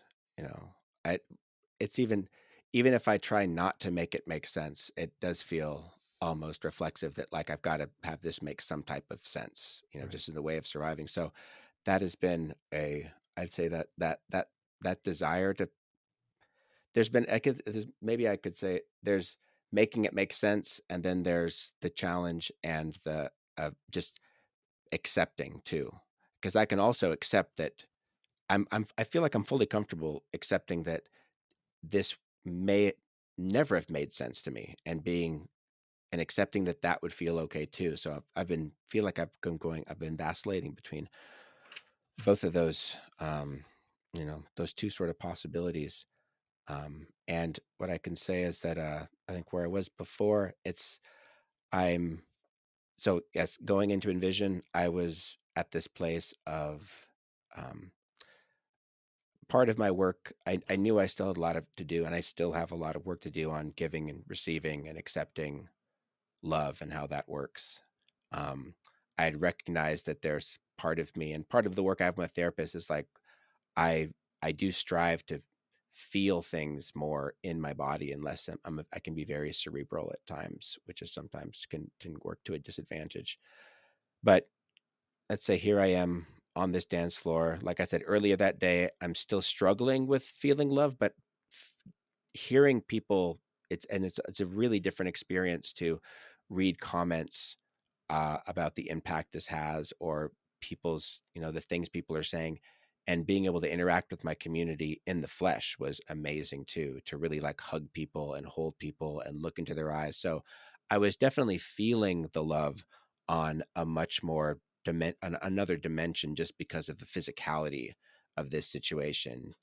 I mean, like the amount of input you can get from reading a message, then to embracing someone and having like your pheromones mix and feeling like there's sweat on your, there's a whole nother tangible material dimension to that Hmm. information that's a lot more richer Yeah. in person. So I definitely was feeling that. I'm like, oh, this feels really good. I'm feeling this more incrementally. There's progress being made.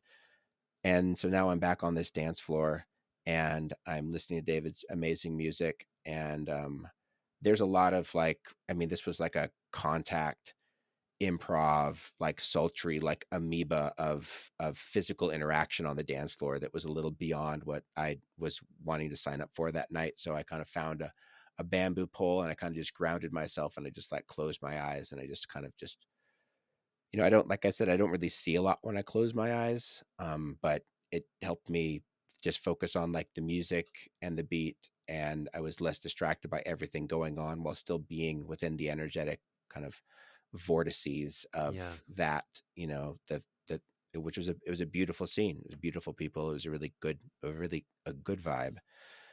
And I don't know if this happens to you, but so often, like after I give a talk, I can do the I can do my best job giving a talk, and no matter how much people like it or don't like it, I think they call it that spirit of the staircase, where you always think about the talk that you should have given. Like, how could that talk have been Hmm. more Hmm. meaningful for people, and how could that talk have been more vulnerable or more significant? Oh yeah. And I feel that way because I've been doing, I mean, not because I've dramatically increased the amount of exposure I've had to talking about this and giving podcasts and interviews and recording myself in lectures. There is this fear that I'm always like saying the same thing over and over again.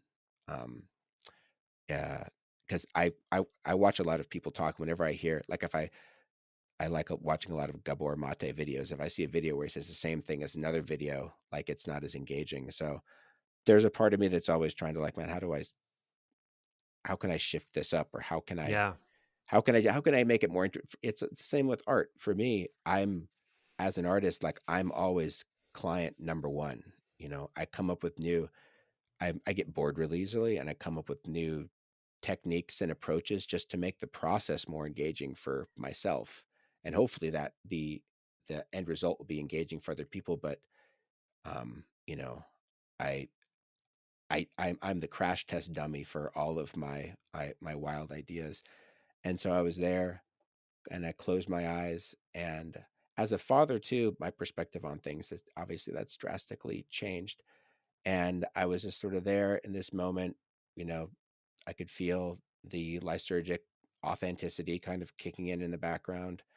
The beat is driving, and I just think about, like, man, how my first thought was like, how could I had a better idea of how I could have started the talk that I just gave, instead of sort of like an emotional monologue recap, play by play. I could have made it into more of a narrative, because I'm understanding all of, like, the things I'm understanding now about the trauma that happened to me, the way that the way that I interpreted that, the trauma that happened inside of me, the way that I use that to make sense out of reality, and how that translated into basically kind of like the genesis of all of the future decisions that I would make of a strategy. Um, how it's so complicated, and also so uh, uh, it's complicated. It's a big complicated thing. And one thing I really love about having kids, and one of my favorite things to do is our story time with them, like telling them stories or like reading them books. And so often I often kind of default to like, how would I teach this really complicated lesson to my kids, and how would I make up a story about this? And so I don't do this very often, but I got in this place where I it's like I closed my eyes and I could feel that I could energetically, I could feel the emanation of the thoughts and ideas and energy actually being more grounded than like above, sort of like, pineal based, like it was kind of sort of coming from a center place. Yeah, And somatic. Yeah. yeah, and I kind of closed my eyes and zoned out, and it's like I got into this mode. It was really interesting, where I started telling a story like I would be telling the story to my kids. And I Mm, just made like an abstracted narrative of my own understandings of my life. And it was so wild because, like, as I was telling the story to myself, I became simultaneously like the author and the audience, as mm, it was taking on like new twists and turns. And so I don't know if that sounds like a familiar thing, but it was just so wild to encapsulate both of those things as they were simultaneously hmm. happening. Yeah. And You and know, so that just makes me think that we really are in that state all the time, right? Like yeah, we're this we're making sense, and we're the sense maker and the experiencer at all times. But yeah, Judge, Jury, Jailer. we feel more or less like the other one at different times in our lives. And I do think that tryptamines especially have the ability to make you feel like you're both at the same time, in an almost kind of like, you know, overcoming that duality of self and other, narrative and experiencer of the narrative, whatever dualistic concepts you can imagine being. They do offer this weird opportunity to see both sides of the mirror in a way. Hmm. And yeah, I think that that can be extraordinarily healing. And you know what is striking me as well, man? Because you were doing all of those things leading up to this experience that we were talking about before, I think you were in like the perfect place to square the circle in that way. Because Yeah, if you like, it probably would have been a terrible idea to dose like night of, right? But because most you terrible. Yeah, went through therapy and did all these other things and had time to somewhat integrate, it seemed like the perfect time, again, yeah. almost in this story, like to do something like this. Yeah, it was um kind of a perfect yeah. time, and I didn't think about it ahead of time either, like, it wasn't planned out. Like, I feel like until there was, like, a tab of acid in my hand, I don't think I'd even considered, like, "Oh, am I going to be tripping at this event or not?" Like, it was a very kind of a sudden, spontaneous, um, decision at that moment that was, that ended up being like, the right place at the right time. But there was, it's interesting. I don't There's the elements of this experience that start sort of like feeling mythical ish, but just realizing the there's I'm in a place where there's so many decisions that have to be made, and difficult decisions and important decisions. And I've I've been doing my best to sort of surrender to the intuition around those, where if something being able to I feel like I'm getting better at feeling things out, of like, is this what I need to be doing? And even if this decision doesn't feel comfortable, it doesn't mean it's not the right thing to be doing. And so that would be an example of like, I'm really glad that I made that decision and faced that fear. Um and but yeah, you know to, I think, so I'm back there on that dance floor, and I start telling this story to myself. And I think what you say about like the tryptamines, it's like it increases like the hertz rate, the feedback loop between like cause and Hmm. Hmm. causality, or storyteller and actor and participant and audience. Like Yeah. the yeah, Conscious and unconscious too. yeah, Just there's less yeah. delay there. And so I'm kind of in this place. And the way I start the story off was like, man, if I was up there, like instead of talking about, oh, and at one point, I had this trauma. I just, like, since I was sort of the only audience member, I was the audience, and it was kind of the imaginative of my kids were sort of an imagined audience. I just got into this story mode, and I was like, I don't remember exact. It wasn't so much words. It was sort of, I guess it was words, but it was kind of telepathically as I'm communicating with myself. But more or less, it was, That you know, is funny to think about. Like, I know isn't it? exactly what you mean, Yeah, being yeah, yeah, telepathic with yourself. Yeah, yeah, like you it's like a knowing before yeah. you ascribe any words Yeah, to the thought. there's no Yeah. like spell check or Yeah. thesaurus, but basically I was just kind of like, man, if I would have started the talk like this, where it's like, once upon a time there was this little boy and everything was happy and everything was fine. And then one day something really bad happened to this little boy. Like he got struck by lightning, and this little boy realized that the world wasn't safe anymore, and he got really scared. And the little boy needed to feel safe, and he didn't feel safe around other people. But then one day, like, the little boy learned that he could put part of his soul on a little piece of paper, and this little boy could fly part of his soul on a string on a kite. And like it was just like that statement, that idea of, sort of like summed up like the whole strategy of my life. Mm. Like as a human, I wanted to interact with people. It didn't feel safe. But then I realized, like, hey, I can put myself into a piece of paper, and I can make a piece of art, and I can give it to somebody, and it gives value to them, and they like it. Like I'm love language. I'm a big gifts guy. And realizing that, like, wow, if I don't like interacting with people, I don't like the vulnerability, I don't want to be abandoned, I don't want to be rejected. The strategy of focusing all of your energy onto making something with your time in your hands as a piece of art, and using that as the surrogate to express your affection, and then you receive your affection through that piece, is so much, it's just so much safer.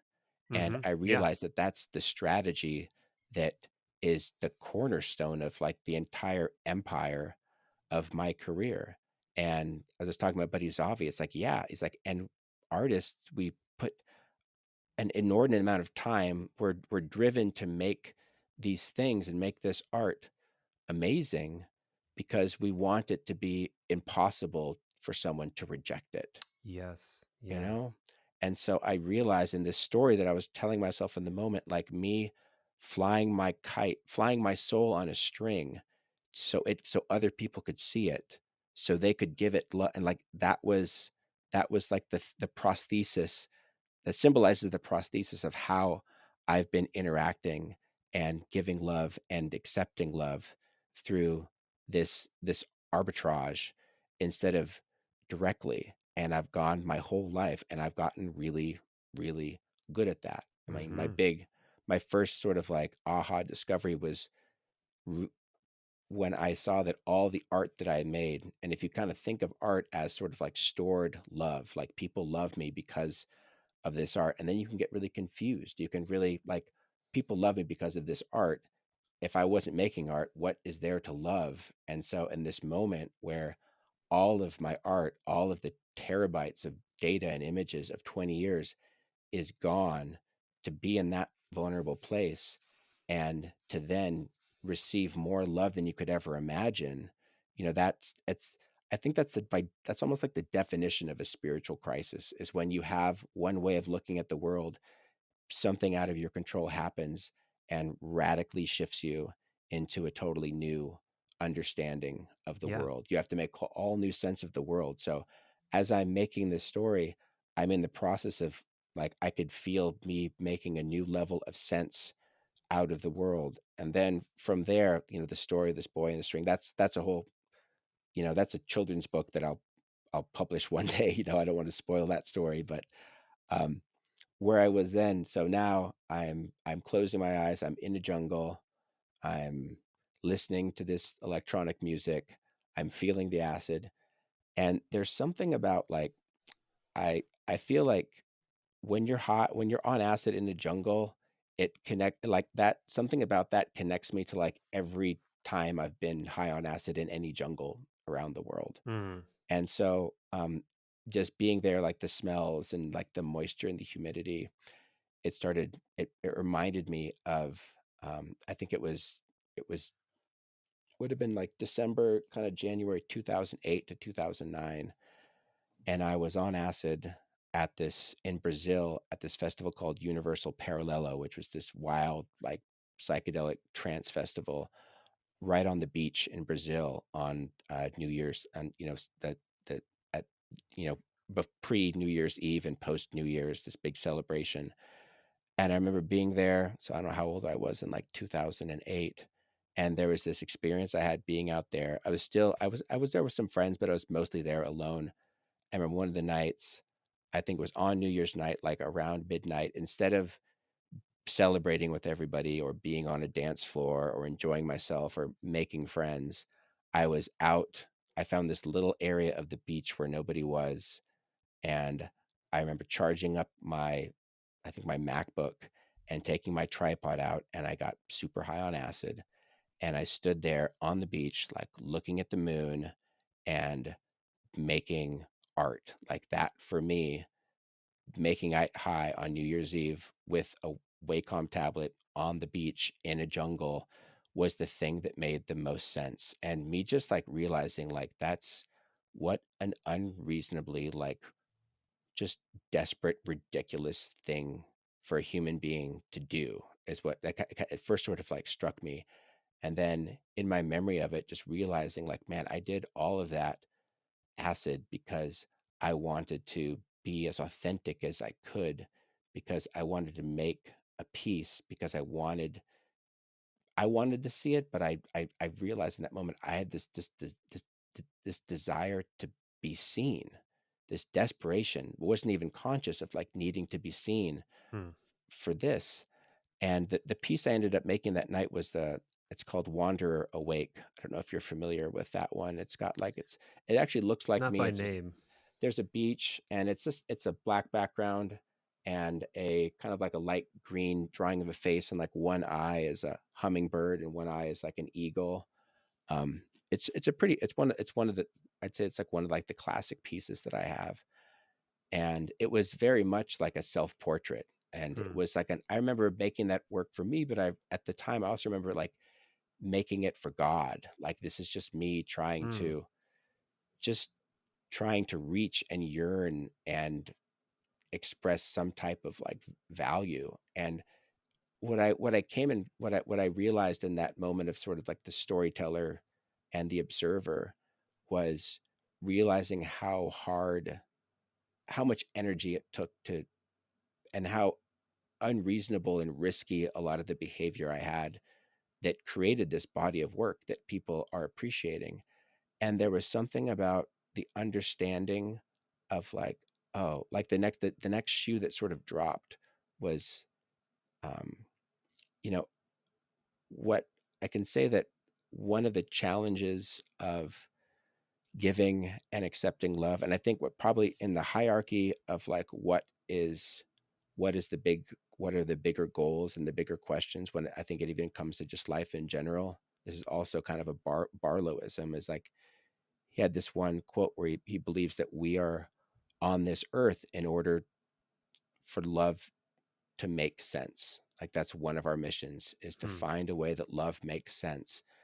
And in that understanding that like I that what people when people, and this is, I'm not saying this is in every case obviously, but there are people out there that have seen that the reason that I've received this amount of energy and support from people is that in my imagination there's people out there that have looked into my art, and they've seen my ability to capture the deepest aspect of myself and truth in this desperate attempt to be seen and to realize that someone sees that, just someone seeing this without them seeing it and loving me for it, just the understanding that they see me made that for it like it turned the switch that made me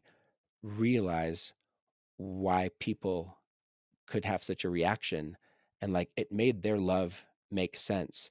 And in Mm, understanding that that's why they were loving me, I it's like instantaneously loved them for mm, seeing me. And then it gets trippier, like it gets way trippier. So I'm there like on the dance with my eyes closed, like, sobbing and laughing, just having like my own trip there as all these things and so many more realizations were all happening, simultaneously in my meditation. And then I go backstage and to go beat with David before he like heads off so I could say hi to him. And I'm there and I'm just, I've had so many like mm, uh breakthroughs that I can't even like put them into words to like tell my wife about. So I'm just like there present and just being in that moment. And then this guy comes up and my friend David's like, "Oh, hey, Stefan." And as soon as he had said his name, I could see, I feel like I might have met him in the past, but we've never had like a exchanged, like made a real connection with each other. So this individual, Stefan, David and I had an NFT sale several months back during like maybe the towards like the sunset of the NFT bull boom. market where we Mm, actually sold this NFT that was this piece that I made in Brazil, this Wandering Awake animation. And Dave and I put it up for sale. And this one guy, Stefan, came in and he like just cleared the floor and like bought all of them. And he like he made a major flex of spending a lot of money on this particular NFT or the one that I was just thinking about. And he sees me and I'd say we're both in a very authentic state. And he just like looks me like straight in the eyes and he holds me. He's like, brother, like, I love you. I've totally got you back. Like, I love you. I'm here for you no matter what, like wherever, whenever. And I held him and like, instead of all this mental process I had around love, like as I'm embracing him, I could feel the love. I could feel the love like it was like a tangible, energetic thing that like went right down to the core and created like a matrix around us. Like it was my first time wow. having a real, like a gnosis, intuitive, like I don't have to go through mental gymnastics to imagine or come up with explanations why this guy loves me or if he loves me. I can physically feel this love and it's not going anywhere. Wow. This like unbelievable love. And like that love connected me with like a matrix to like all the other love that people had and had been sending me. And it was really, I feel like it was my inability to accept or understand why these people loved me that was cutting me off from Mm, being able to mm, really experience and understand the love they have and also reciprocate in that. And this, just the understanding of so much of my art was this. I'd put so much of myself in this. I was so vulnerable and honest. And I think it was, like I said, just understanding that I had been seen by people. I didn't even know that I wasn't trying to woo anybody into falling in love with me. Partly right. I was just trying to kind of survive, but maybe I was. I think at that point I wasn't even in love with myself, which is a different story altogether. But I think the point was I had, before this realization, I had understood the dynamic of like I had been using art as this surrogate to give and receive love. And then that art is gone. My defenses are gone. My castle is gone. I'm more vulnerable than ever. And now all this love is coming in. Like that was the story previously, which was an amazing story. The fact that one trauma disconnects you from an authentic self and the second trauma reconnects you with an authentic self, like that's my therapist Mm. is really in love with that story. But Yeah. then kind of being there And it wasn't until I had this realization where I could finally feel this love and the love made sense. And it was like in that moment, what I had sort of been interpreting as, my strategy for giving and receiving love because it was born of a trauma. um, I feel like even though I think it worked incredibly well, I had some judgment around how I was using art as a surrogate for giving and receiving love. But in that moment, it's like being on that beach, like connecting and embracing Stefan. It's like time and space went away for a moment, and like I was simultaneously this lonely, desperate, super high weirdo on a beach looking at a laptop with a Wacom, making this piece of art with like every fiber of my being. I was that person sending that message out in a bottle. Almost a decade later, that message was received, interpreted, and I'm there Wow. embracing this man who I've never met that loves me l- like just in a way that I've never been able to feel, that I'm feeling for the first time. And it was like this whole circuit got completed. Yeah. um it was amazing, and I realized in that moment, it's like, wow, like all the judgment I had around this like weird tragedy born strategy, it was just like, it worked. It Hmm. totally worked. As weird and as complicated and as maybe misdirected, like it doesn't matter. Like it worked. Like the kite got up there and it worked, and I had this huge breakthrough on love. And it was like, not only was I able to um, feel with 100% certainty that this person loved me, like, it also unblocked my ability to love them. I loved him for seeing me. I loved him for loving me. And that was enough. I don't know anything about this guy, but the fact that he can see me and is there, that's enough. That's all I need to be able to love someone. And it was Yeah. like the whole thing made sense. When I see David playing music, I mean, there's a lot of friends I've had that, I'm often late to the party with many things. So I was pretty late to the party on this. But as I watched David do his set and he's there and he's like, I love you guys. And they love him. Whenever I'd see a DJ say, I love you to a crowd, I would always be like totally suspicious. I'm like, yeah, yeah, right. Like, you love how they make you feel. Like, you really love them.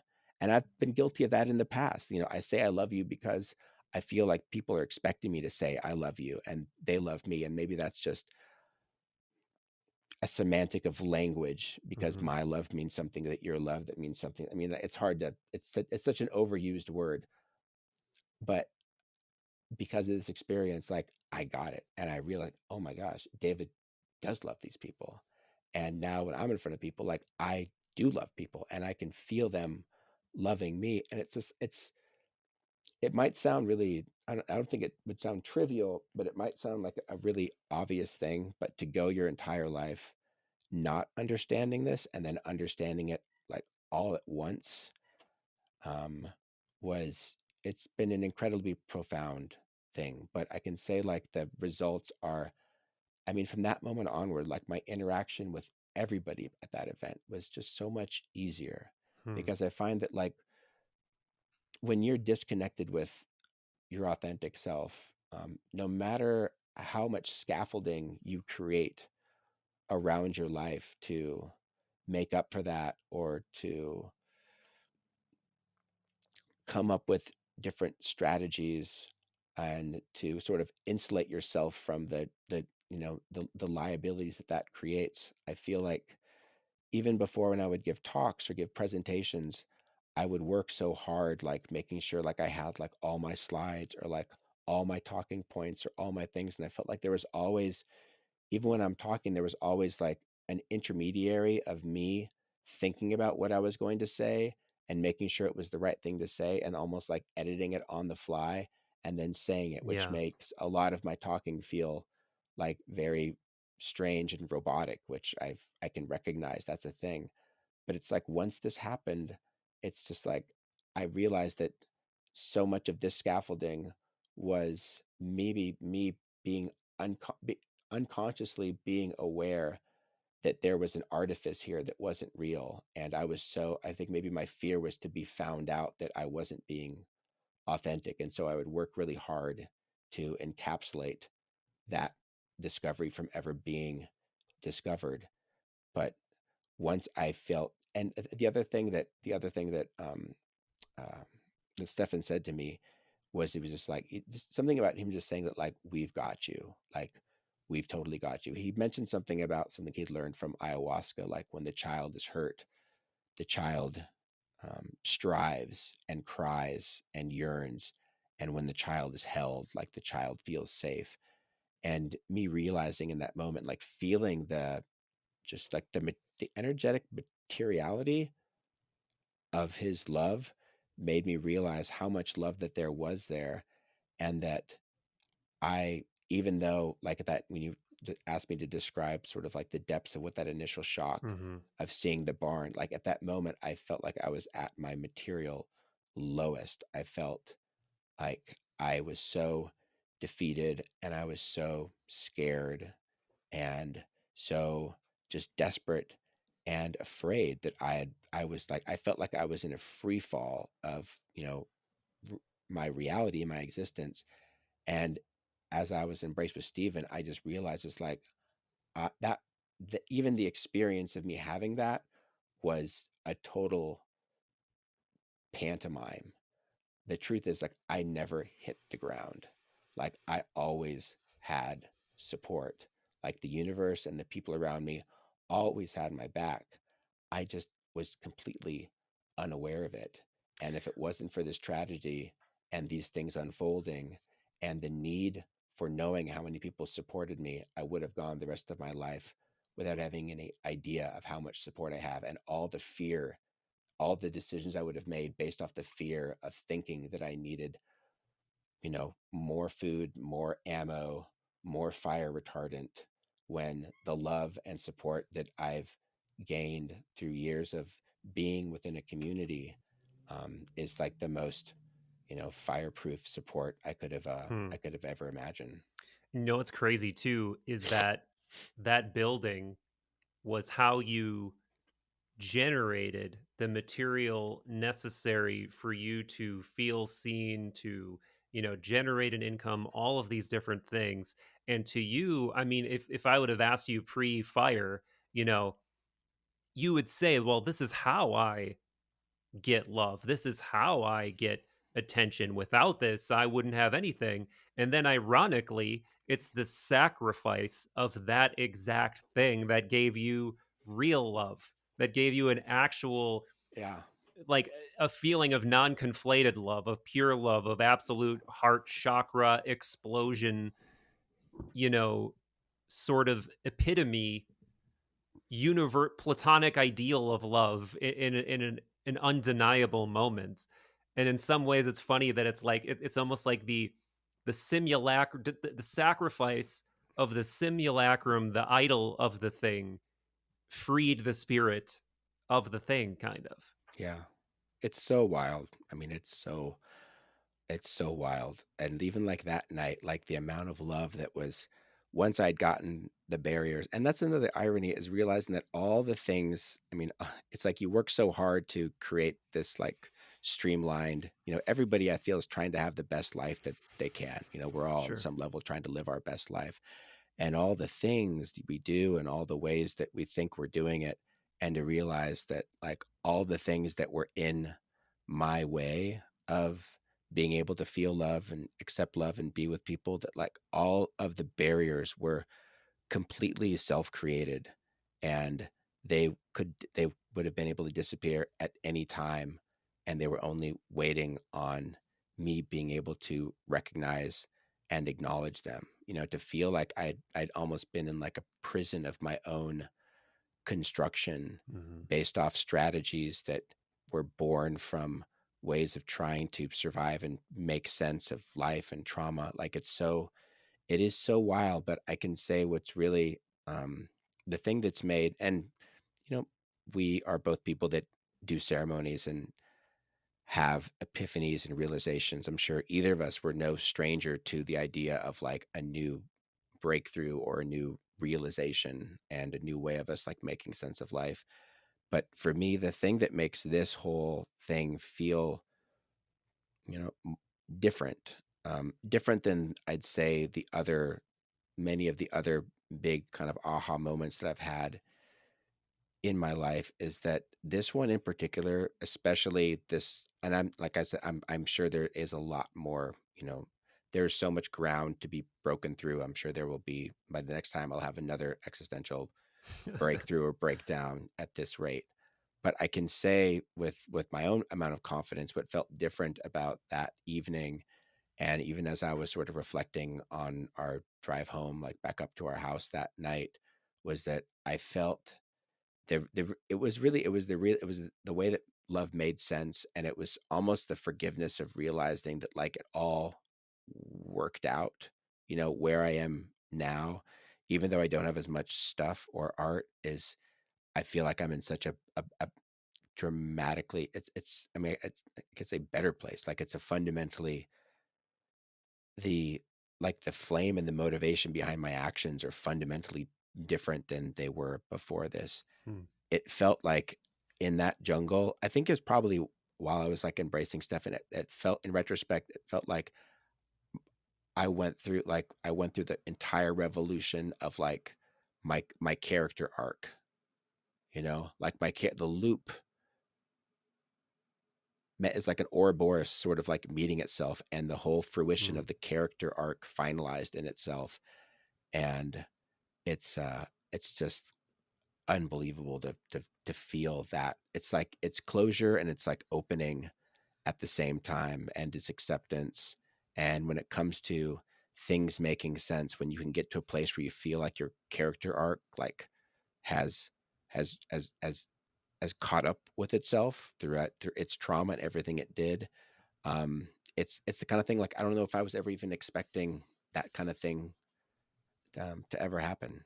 No, no, I think it has to strike in an unexpected way. I think to get it, and if you knew ahead of time, if some wizard would have come to you and said, "Hey, I can change your life, and here's the sacrifice you need to make," you'd be like, "Fuck no, I'm not Yeah, doing that." Like I get what I get it, I intellectually get it, but no, no, you don't, as you've so beautifully described throughout the last couple of hours. If you think you get it and you haven't viscerally gone through the experience, there's something elusive, real, undeniable that you don't get. yeah, And while I think neither one of us would wish anything like this on anyone,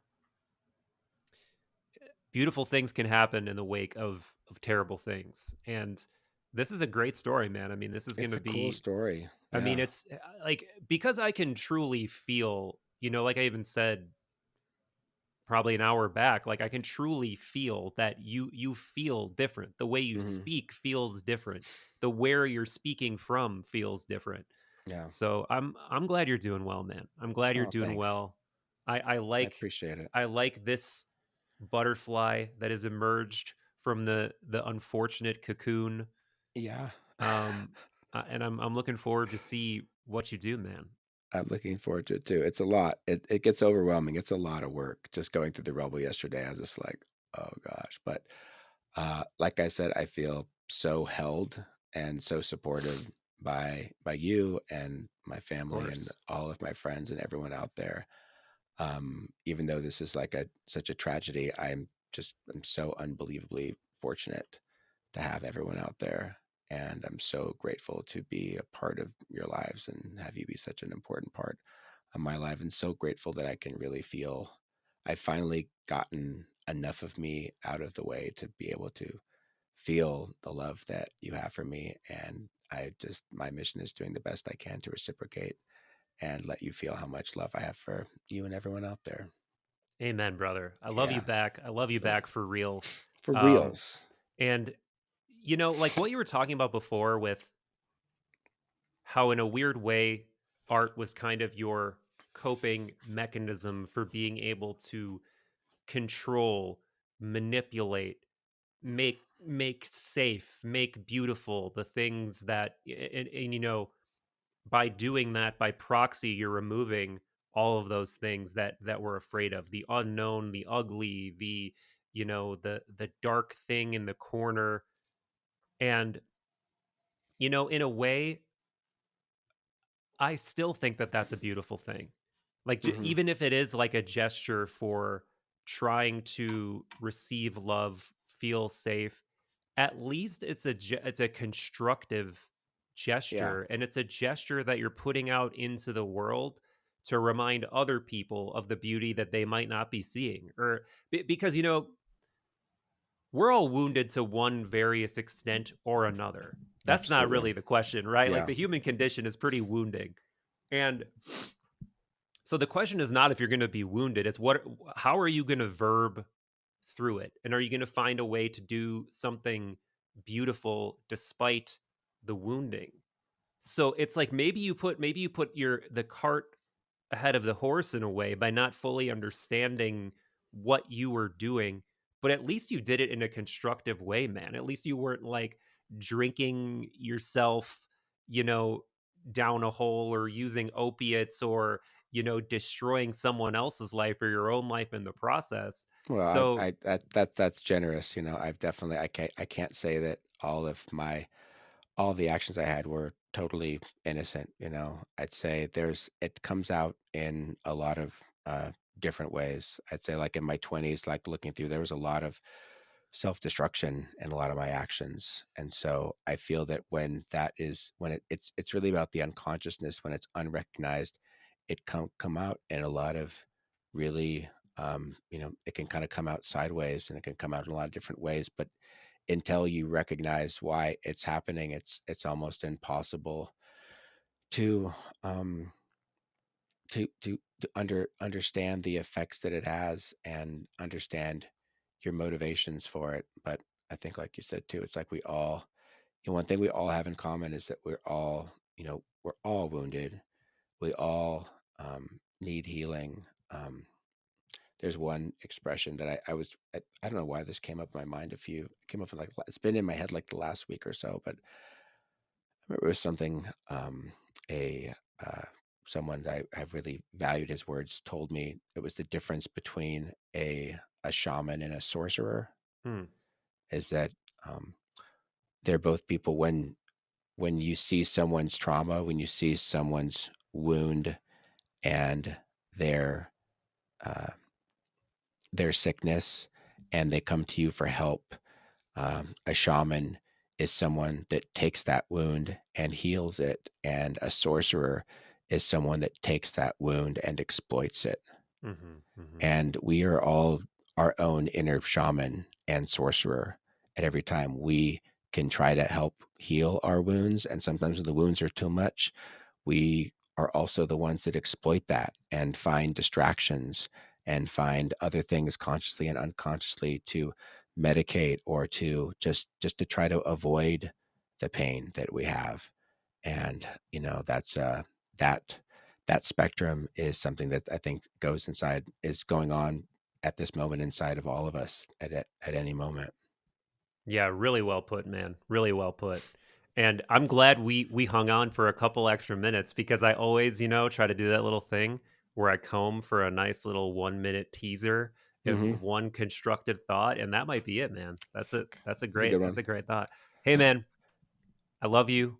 Hey, I love you too. I'm glad you're doing better. I'm glad Yeah. you've and I mean, I'm glad that this whole thing became what it became, like an Me opportunity too. for such a transformation. Yeah. It's not only a great, subjectively for you. I think it's for a lot of people. It can serve as Yeah. And some nutrition. that's why I'm excited to be able to share these insights I'm having with you and other people, because as unique as these things feel, the deeper I understand aspects about myself, I find that there's a common ground and something universal. The things I've even realized about how sneaky, I've used art as a way of giving and receiving love, sharing that, the amount of artist friends that come to me and go, well, I was doing that same thing, but I was totally unaware. And it's like, Hmm. I was unaware until this happened to me too, you know? Hmm. So that's a real silver lining to, however way this can benefit other people. I get really excited about. Yeah. Amen, my friend.